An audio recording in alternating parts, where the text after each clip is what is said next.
Yo guys, it's part 2 of my Gundam Evolution compared to Overwatch series. If you haven't seen the first part, then you should watch that too, but you don't need to do it right now because these are not consecutive. So, jumping right into it, let's talk about mobility. In Gundam Evolution, you can move a lot. Every character has 1 to 3 dashes that can be used as dashes, or by sprinting with them, or you can also hover. So they're really cool, and in Overwatch, you don't quite have that. Like I said, every single character has at least one of these, so there's just so much more mobility in the game, as opposed to Overwatch, in which you have plenty of characters that literally can't do anything, like Ana. So that's one of the biggest differences, and it's really neat. Now, this is not including the regular movement abilities that they also have. So Exia, for example, can have up to 7 dashes while it's using its ultimate. So the mobility in the game is super high, which is fun. I wouldn't say it's like so insanely high or fast that it feels like you're just trying to shoot a ping pong ball that's slapping against the walls. So it feels nice. The movement cooldowns do also. The dashes recharge quickly also, so you really do get a lot of them, but like I said, they feel good. Now, mobility is also part of the fundamental exchange that is made for specialization. So in Overwatch, you have something like Ana that would get a lot of healing, and like a stun cooldown and an anti-nade in exchange for the equivalent character. Well, there isn't quite one, but let's say something like Metis that would get more movement and more damage capabilities. So that's what the big trade-off is. Now, those movement capabilities do allow you to do your like specialization in Gundam Evolution better. So it allows the tanky type characters like Sazabi to do something like dodge a cooldown that the enemy throws at it, if it isn't a hyper hammer, which has a hitbox of like a planet. But you dodge it, then you dash back in like 2 seconds later when your cooldown's back, and when the dash cooldown's back, and then you can continue to just push further in because now you don't have anything threatening you, so you can tank really strongly with it. With Pale Rider, you can go further on flanks because you have your cooldowns to get back, your dashes to get back, and on a healing character like GM, you can dash onto a teammate and throw a nade to help them. And you can do that because you were able to move better. So it extends it and it extrapolates on your capability that you wouldn't have had otherwise. And again, this is an exchange for the specialization. So the tankiness on tanks, the large healing on supports, and the DPS just get extra stuff. So fun, right? Now, another thing to talk about in this is that the game modes are fundamentally very similar, because it's not like something comparatively to a battle royale compared to one of these sort of games, or something like team deathmatch, right? Where there's not a true objective, it's just kill things. There is an objective. The objectives are just different.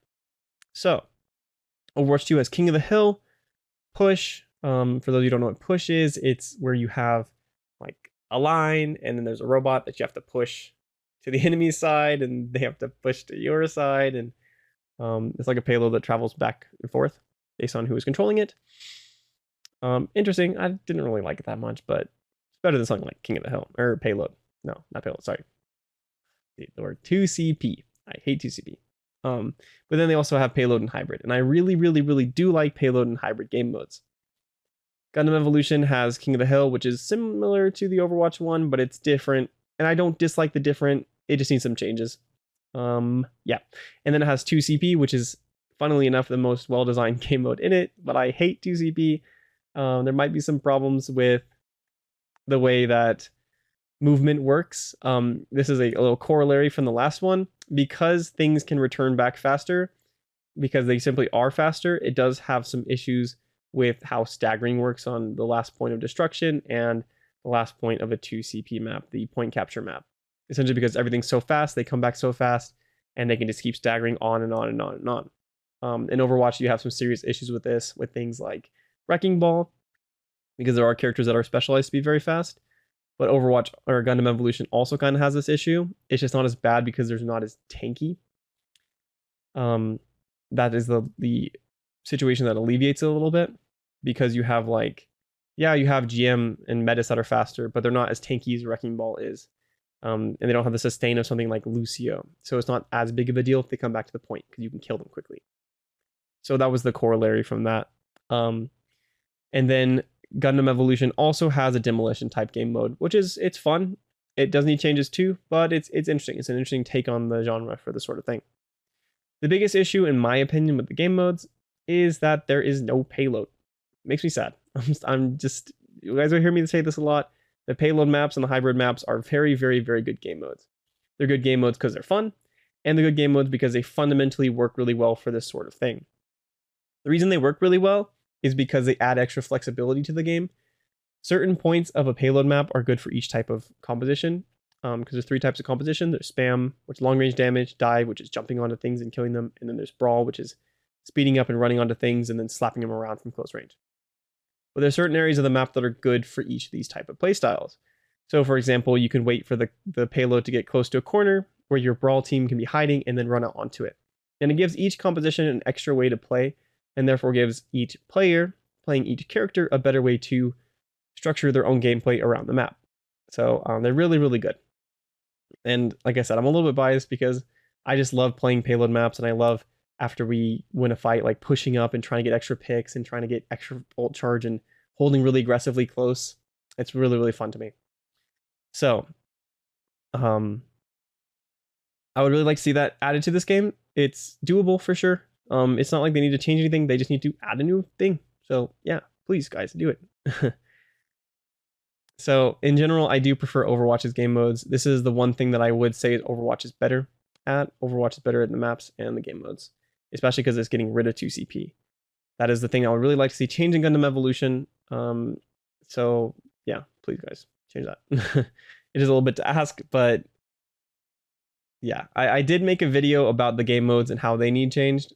I'll link it at the end of the video, and so make sure to check that out. It's I think a pretty in-depth look at what needs to be adjusted with this sort of thing.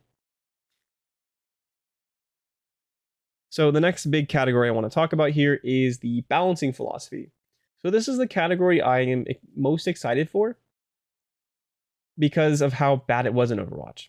Overwatch was a beautiful game that did have some flaws at the beginning with certain characters, to be honest. The whole hard countering things is fundamentally a flaw. The more I've been thinking about it, because I really have been thinking about this stuff a lot. But it's not as bad from a from a perspective as it is now. So long story short, the biggest problem with Overwatch came down to not nerfing the roles that needed nerfs, because they felt like if they nerfed the roles that needed nerf, which were the most populated, they would be harming their game.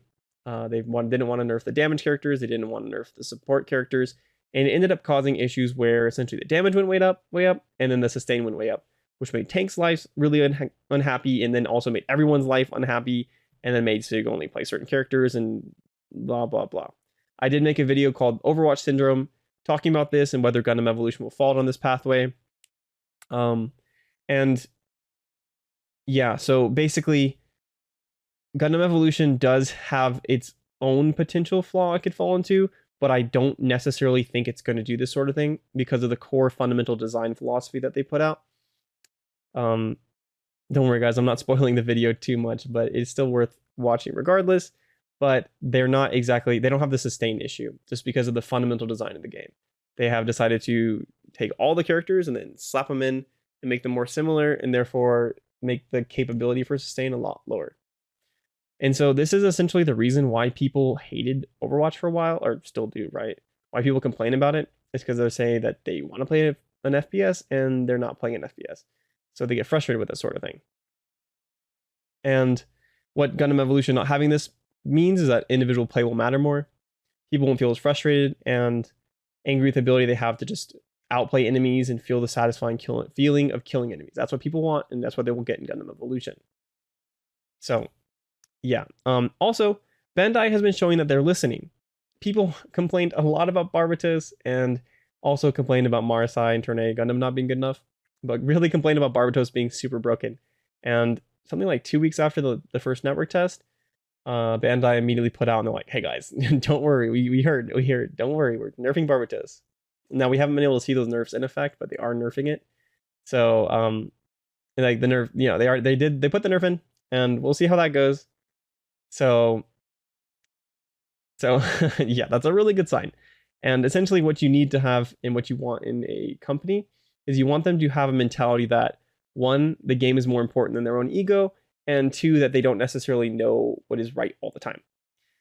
Overwatch had both of those problems, to be completely honest, and then also just didn't understand what they needed to do with their game.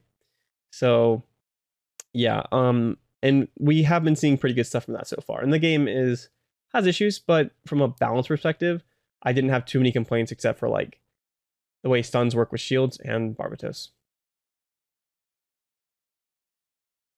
So I also made a video about that. This is sorry guys, I keep advertising my own stuff. I mean, I guess it is my channel, so I can, but yeah, anyway.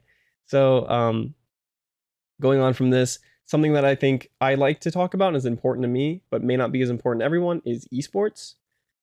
So what I would say is, while it may not be as important to you personally, I think it's still really important to the health of a competitive team-based game. I think esports is really, really important because it just adds an extra like fold of potential for the game. Now, the thing about Overwatch is that it had a really beautiful, thriving scene way back when the game first came out. One that like you could arguably make a living off of as a tier 2 player, a tier 2 pro player, meaning you're not even the best, but you're still able to make money and live off of it and compete until you potentially are the best, right? Which is a really well designed thing. And this was all like completely grassroots. And then Blizzard came around and was like, hey guys, guess what? Overwatch League. And you know, it sounded nice and it was pretty cool, but the fact that they shut down everything else for it and then they forced it so hard caused some serious issues, especially because it was a non-relegation league. For those of you who don't know what relegation is, it's essentially when like the bottom 3 or so, 1, 2, or 3 teams from the league get dropped down to the tier 2, and then the top 3 from the league below get pushed up. So there's a heavy impetus and reason to be good and not be the worst, essentially. And it makes like twice as excitement because you have the excitement for who wins the league, but you also have excitement for who gets kicked out and who gets brought up and seeing how they perform and stuff. And it's really, really exciting. So they also essentially did everything in their power to like screw over tier 2 and tier 3 players and basically pretended they don't exist. And, you know, to them, people were still coming up to tier 1, but these players who were doing it had to basically like throw away their whole life and risk anything else. Like, I actually did this, you know, and now I'm moving over into content creation and I have hopefully a future for me with this, but it's a total mess. The scene's dying. There's nothing good going on in there. There's no hope. And it's a total mess, and Overwatch forced it. So how does this relate to Gundam Evolution? Well, Gundam Evolution hopefully won't do things like Overwatch did that I talked about, but hopefully they also wouldn't just like screw over a set amount of their people who are literally tier 1 pros by just reducing the amount of players from 6 to 5. That's pretty rough. That lost a lot of people their jobs. But like I said, these sort of things are all minor that do affect people, but really affect the whole game. And we are talking about the whole game because I like to pull everything in together and talk about how it all relates to each other. I am not just, you know, biasing towards one perspective because I do have pro aspirations, but this is still just for the game's health as a whole. So I have spoken to the person that Gundam Evolution has hired as its esports director, and while I don't know his exact plans, just from the fact of him listening to things that I and others have had to say, and just being a really positive community member, essentially as a whole, passionate community member, makes me positive about the direction as a whole. So that's something to be really excited about. It might end up completely backfiring, but you know, who knows? And to conclude this whole subject with what it really all boils down to is there is a clean slate with Gundam Evolution. Blizzard has shown that there are serious issues with its game and has never tried to properly fix it. Nothing it's ever done has fixed it. The game was in a beautiful state when it first released, shortly after, and they put like role limits or character limits, so you could have one of each character. The game was really well designed, and then they started doing things that just ruined the game and severely damaged it, and they've never fixed them, ever. Fundamentally, the game is different. The sustain is so high that you can't kill anything, and it makes the game miserable, and it makes it so a lot of characters can't be played. The way role lock works with queue times being insane is just miserable, and there's lots and lots of problems that they don't fundamentally try and fix. They do band-aid fixes, and they literally stopped editing their game. They stopped adjusting their game for 3 years guys. That was insane. Like literally, it's insane when you think about it like that. But with Gundam Evolution, we have a clean slate, and the goal is to see how hopefully they will not do the same thing that Blizzard did. And this isn't 100% just a crap on Blizzard kind of video, but it is a little bit. Honestly, if Overwatch was being run by a different company, it would be way, way better off. And unfortunately, Blizzard owns it. Hopefully, I wish there was a way we could just steal it from them, But the point is, we have a potentially a hopeful future with Gundam Evolution. Granted, it won't be as big of a game as Overwatch is. Not like I just don't think it will be. It might still have a huge following, and it could. And I hope Overwatch loses some people to Gundam Evolution, but yeah, we have a clean slate, and we'll see how it goes. So those are the positive things, and the biggest difference is just the fact that with Overwatch, exactly what it has been for a long time, it will continue to be exactly like that. Don't ever expect anything different. The sustain will stay the same. The weird balance changes, the randomly stopping doing anything to the game, the completely just shutting down of regular grassroots esports, that will never be changed. I really don't think so. The only opportunity if Microsoft completely takes over and just completely changes anything, but I'm sure Overwatch is still making a bunch of money, so they probably wouldn't do that. But with Gundam Evolution, we have an opportunity for a new path to be pushed. So let's hope this works out for us, guys. Looking for some more Gundam Evolution content? Then make sure to check out these 14 mobile suit guides I did. In them, I go over the abilities of the characters, the strengths and weaknesses, when to play them, and how to play them. I go really in depth, and I think the videos are really good, so you guys should go check them out. Thank you.